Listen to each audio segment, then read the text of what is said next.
प्रेम रे कुहंतो सद्गुरुदेव भगवान की जय। समस्त दर्शक बंधु को सादर जय श्री सच्चिदानंद।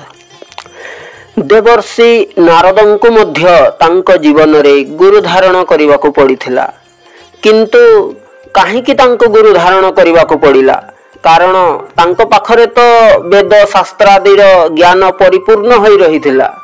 एहा छड़ा से ज्योतिष शास्त्र विशेष ज्ञाता भी थिले, जेणु से बहुत विद्वान और अनेक प्रकार ज्ञान रे निपुण थिले। तेणु तांकर भौतिक जीवन सांसारिक जीवन निश्चित भावरे सफल और सुखमय हो पारि थांता, किंतु तांको गुरु धारण करिवारे की आवश्यकता थिला। वास्तव रे कथाटा सैया नुहे। एहार रहस्य को आमे भल भावरे बुझी नेबा उचित। विचार करंतु, गोटिए पक्षरे नारदंकर सांसारिक जीवन सिना सफल एवं सुखमय हो पारि थांता, किंतु अपर पक्षरे तो तांकर आध्यात्मिक जीवन सर्वदा अंधकारमय हो रही जाई थांता। सेइथि पई नारदों को मध्य गुरु धारण करने को पड़िथिला। से तांको जीवन रे एपरी गुरु को धारण करथिले जिए तांको आत्म तत्वर पूर्ण ज्ञान प्रदान करथिले। नारद मुनि विषय रे प्रसंगटीए आसे जे से थरे वैकुंठ जाइथिले। नारायणंकर दर्शन करि सारी लेउटिबा समय रे से भूलवशतः निजर बीणाटी को वैकुंठ रे छाड़ी चली आसिले। अधा रास्ता रे वैकुंठ रे छाड़ी आसीथिबा बीणार कथा तांको मने पड़िला। तेणु से निजर बीणा आनिबा पई पुनः वैकुंठ को गमन कले।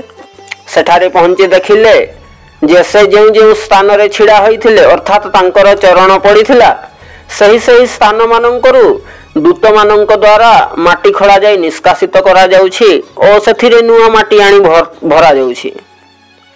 नारद मने मने भाबिले, मु तो अनेक शास्त्र ज्ञाता अटे, प्रत्येक समय रे मु भगवानंकर गुणानुवाद भी करुछि। ता छड़ा मते एही सौभाग्य मध्य प्राप्त होइछि जे मु जेते बेले चाहिबी सेते बेले वैकुंठपुरी आसी पारिबी और भगवानंकर दर्शन करी तांको सह वार्तालाप भी करि पारिबी। तथापि प्रभुंकर एई दूत माने मो पाद पड़िथिबा स्थान मानंकरू काहीकि माटी खड़ी बाहर करूछंती और सेथिरे नुआ माटी भरुछंती। एहार कारण कौन? यह तो अति विचित्र कथा। शेषरे से भगवान को पचारिले, प्रभु मु तो एते अधम किंबा पापी नुहे जे जो स्थान मानंकरे मोर पाद पड़ी जाइछि सेठिकार माटी ही अपवित्र हो जाइछि। जदि ए कथा सत नुहे तेबे केउ कारणरू मो पाद चिन्हर माटी सबको निष्कासित करी बाहर कर दिया जाउछि। भगवान कहिले, हे मुनिवर, एक कथा सत्य जे आपण बहुत विद्वान अटंती, अनेक शास्त्रर ज्ञाता मध्य अटंती। देखंतु, केवल आपण सेगुड़िकर अध्ययन सिना करिसंती, किंतु से सबुर मर्म को आजि जाय जानि पारि नहंती, कारण आपण निगुरा अटंती। तेणु आपणको जीवन रे गुरु धारण करने को पड़िबो, नचेत आपण जे स्थान रे जाई छिड़ा हेबे से स्थान अपवित्र होई जिवो।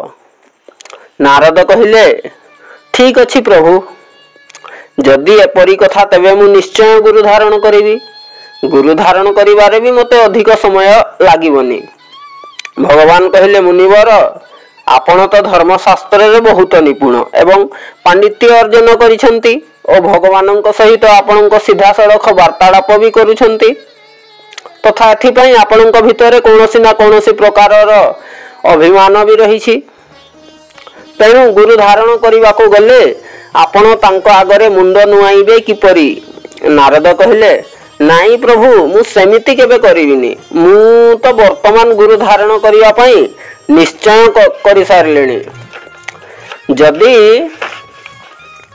निगुरा रहिबा द्वारा मु अपवित्र सिद्ध होउछि तबे मु आसंता काली ही गुरु धारण करि नेबी।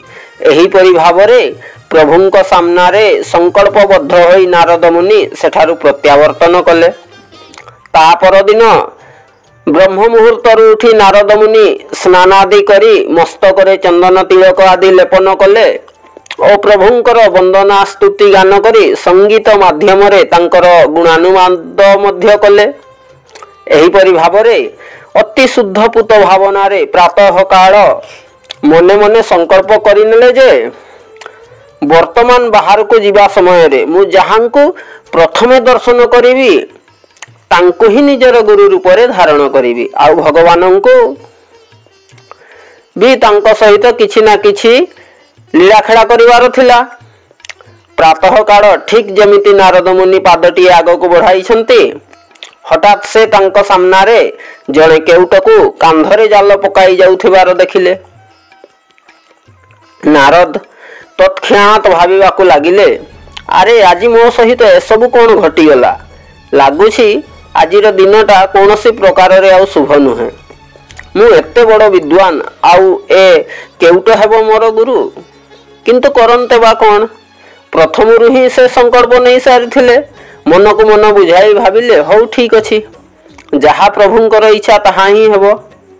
एही परि भाबी से केउट निकटरे पहुंचिले और प्रणाम करी कहिले महाराज मते आपणक शिष्य रूप रे स्वीकार करंतु आजिठु आपण हेउछंती मोर गुरु तेणु कृपा करी मते आत्मज्ञान प्रदान करंतु। केउट कहिला हे मुनिवर आपण मो सहित काहे कि थट्टा परिहास करूछंती मु तो जणे नीच अधम छार केउटटिए आउ आपण हेउछंती जणे महान विद्वान धर्मशास्त्र र ज्ञाता तथा आपण त्रिलोक मध्य भ्रमण करूछंती भला मु आपणकर किपरि गुरु होई पारिबी। नारद कहिले नाई महाराज सेमिति आउ कहंतु नाही मु आपणको ही गुरु रूप रे धारण करिवा को संकल्प नै सारिछि आपण आदौ मना करंतुनी जहा हो अनेक अनुनय विनय परे केउट नारदंकर गुरु हेबा पई राजी हेले एवं तांकु आत्मज्ञान प्रदान कले। नारद मुनि ज्ञान प्राप्त करी बहुत प्रसन्न हेले और मने मने भाविले जहा हो एबे मु जुआड़े गले भी स्वच्छंद रे जीवी और जेउठी छिड़ा हेले भी स्वच्छंद रे छिड़ा हेबी मो पई कोनोसी स्थान आउ पवित्र हेबोनी। एही परि भाबी नारद मुनि प्रभुंकर दर्शनार्थे वैकुंठ गमन कले। वैकुंठ रे पहुंचीबा परे भगवान नारदं को देखि पचारिले मुनिवर आपण आज बहुत प्रसन्न देखा जाउछंती कारण कोन। नारद मुनि प्रसन्न चित्तरे कहिले प्रभु आपणक कृपारु मु आज गुरु धारण करि नैछि एणिकी आपणकर दूत माननकु आउ मो लागि कष्ट करिवाको पड़िबनी।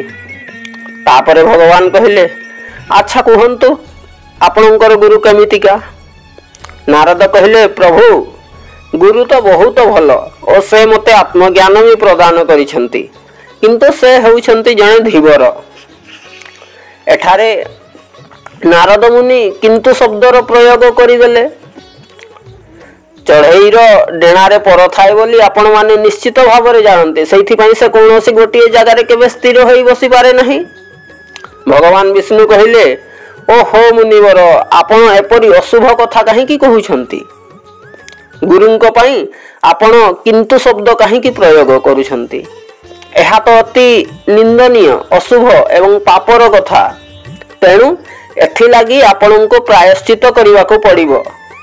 जेपरी बही खाता उपरे मलाट लगा जाए ठीक सही परी आपण भी केवल बाहरे बाहरे देखाणिया भावे गुरु धारण करि नैछंती किंतु हृदय रे केबे गुरु को स्थान देई नहंती। सेइथि पई तो आपण गुरु को नारे एपरी अशुभ और कटु शब्द प्रयोग करूछंती मने रखंतु एथि लागि आपण को नरक भोग करिवा को पड़िबो और प्रायश्चित मध्य करिवा को हेबो। भगवानंकर श्रीमुखरु एपरि वचन सुनी नारद मुनि अत्यंत दुखी होई गले। से मने मने भाबिले अरे मु तो हरनिश भगवानंकर गुणानुवाद करूछि और मु तांकर प्रत्यक्ष दर्शन मध्य करूछि तथा निगुरारु सगुरा मध्य होई गली तथापि मते नरकर यंत्रणा भोग करिवा को पड़िबो एमिति भाबी भाबी से अति उदास होई गले। तापरे दुखी मनरे प्रभु को प्रणाम करी से वैकुंठरु प्रस्थान कले।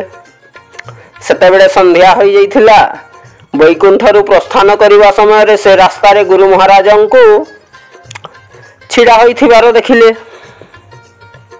गुरु महाराज जी नारद को उदास थिबार देखि पचारिले, नारद संसार रे लोके तो गुरु धारण करी प्रसन्न रहंती, किंतु तुमे आज एपरी उदासी और दुखी कहीं देखा जाउछ, कारण कौन? कौन तुम सहित कौन से अघटन घटी कि?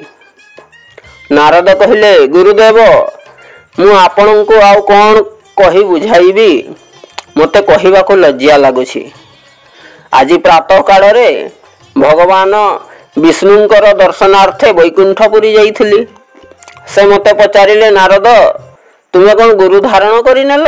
मु कहली, हाँ प्रभु मु गुरु धारण करि नैछि, किंतु मु आपणकर कथा कहू कहू किंतु शब्दर प्रयोग करदेली, जहा कि मते आदौ कहिबार नथिला।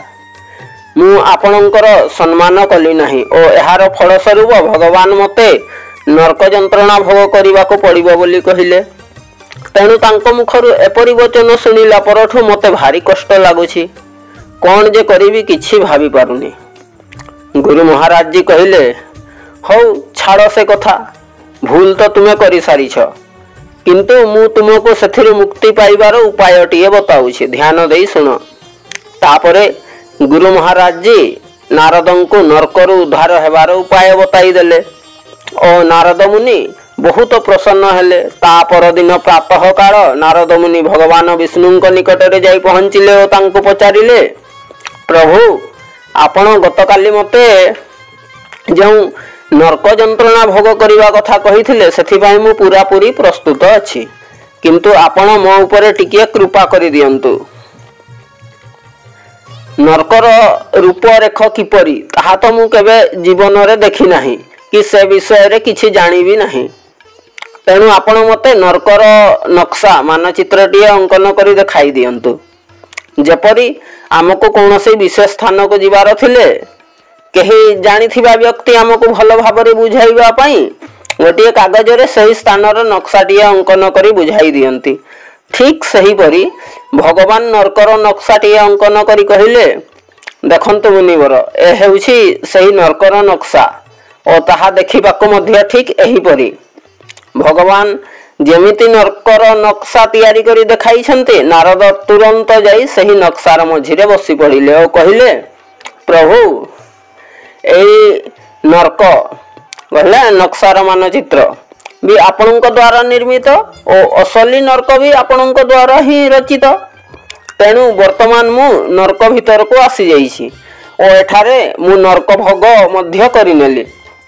भगवान विष्णु मुरुकी हसी कहिले, मुनिवर वास्तव रे आपण बहुत चतुर अटंती, निश्चय आपणको आपणकर गुरु महाराज ही एपरी कौशल बा तर्कर शिक्षा देइथिबे, नचेत गुरुंक बिना ए संसार रे एमिति शिक्षा आउ केही हेले देई पारिबे नाही। तेणु नारद मुनिंक माध्यम रे हमको एही शिक्षा मिलुछि जे जीवन रे गुरु धारण करिबा अति आवश्यक। देखंतु मनुष्य जीवन रे सांसारिक विद्या मानकर जदिओ आवश्यकता रहिछि, किंतु से सबुर संबंध केवल बुद्धि पर्यंत ही सीमित थाए। संगीत शास्त्र वेद मीमांसा श्रुति स्तुति आदि जते प्रकार विद्या सबु रही से सबुर संबंध केवल मस्तिष्क सहित जड़ित, किंतु ज्ञानर संबंध सर्वदा आत्मा सहित रहे।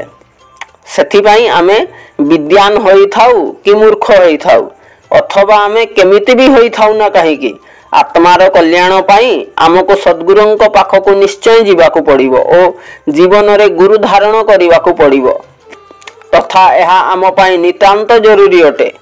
महात्मा कबीर जने अति सरल व्यक्ति थिले, किंतु गुरुंक बिना तांको भी ज्ञान प्राप्ति होई नथिला। छत्रपति शिवाजी मराठार जने सुविख्यात और शक्तिशाली राजा थिले, किंतु समर्थ गुरु रामदासंक बिना तांको मध्य ज्ञान प्राप्ति होई नथिला। महर्षि दयानंद जहांकर नाम प्रथमे मूलशंकर थिला, तांको भी ज्ञान प्राप्ति हेतु स्वामी विरजानंद शरण रे जीवाको पड़िथिला। एणु आत्मज्ञान कौनसी जड़ पदार्थ अथवा पठन पाठनर विषय नुहे, ବରଂ ଏହା ହେଉଛି ଏକ ଚେତନ ତତ୍ତ୍ୱ, ଆତ୍ମାର ସାକ୍ଷାତକାର ଏବଂ ଅନୁଭୂତିର ବିଷୟ, ଯାହା କେବଳ ସମୟର ମହାପୁରୁଷଙ୍କ ଠାରୁ ହିଁ ପ୍ରାପ୍ତ ହୋଇଥାଏ।